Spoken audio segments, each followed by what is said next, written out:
అందరికీ నమస్కారం. మన Telangana state legal services authority directions ప్రకారం మనము జూన్ 14th రోజు మెగా లోక్ అదాలత్ జరపబడుతుంది. దీంట్లో ఇప్పుడు మనం లాస్ట్ టైం కూడా ఈ మహబూబ్ నగర్ యూనిట్కి వచ్చేసరికి 17,431 కేసెస్ డిస్పోజ్ చేయడం జరుగుతుంది. ఈసారి కూడా అదే ఆ కేసులు అన్ని కేసులు చేయాలని చెప్పి అందరికీ చెప్పడం జరిగింది. మేము రోజు కూడా ఇన్సూరెన్స్ కంపెనీస్, బ్యాంక్ స్టాఫ్ మరియు పోలీస్ డిపార్ట్మెంట్ అందరితో కూడా రోజు మీటింగ్స్ పెట్టడం జరుగుతుంది. దీంట్లో టోటల్ 8 బెంచెస్ కన్స్టిట్యూట్ చేయడం జరిగింది. లోక్ అదాలత్ కేసెస్ డిస్పోజ్ చేయడానికి 6 బెంచెస్ మహబూబ్ నగర్లో, ఒక 2 బెంచెస్ జడ్చర్లలో ఏర్పాటు చేయడం జరిగింది.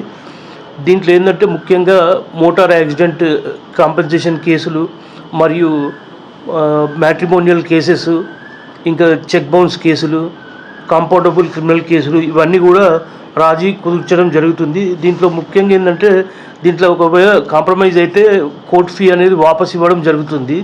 మరియు దీనిపైన అప్పీల్ కూడా వెళ్ళడం జరగదు కాబట్టి ఆ ఇష్యూ అనేది ఇక్కడనే ఎండ్ కావడం జరుగుతుంది. కాబట్టి రాజీ మార్గమే రాజమార్గం అని చెప్పి దాని ఉద్దేశం, ముఖ్య ఉద్దేశం. కాబట్టి అందరూ కూడా ఈ లోక్ అదాలత్లో ఎక్కువ కేసెస్ డిస్పోజ్ అయ్యేలాగా చొరవ చూపాలని చెప్పి అందరు అడ్వకేట్స్ కానీ లిటిగెంట్ పబ్లిక్ కూడా మేము అడ్వైజ్ చేయడం జరుగుతుంది. రోజు కూడా మేము మీటింగ్స్ పెట్టడం జరుగుతుంది.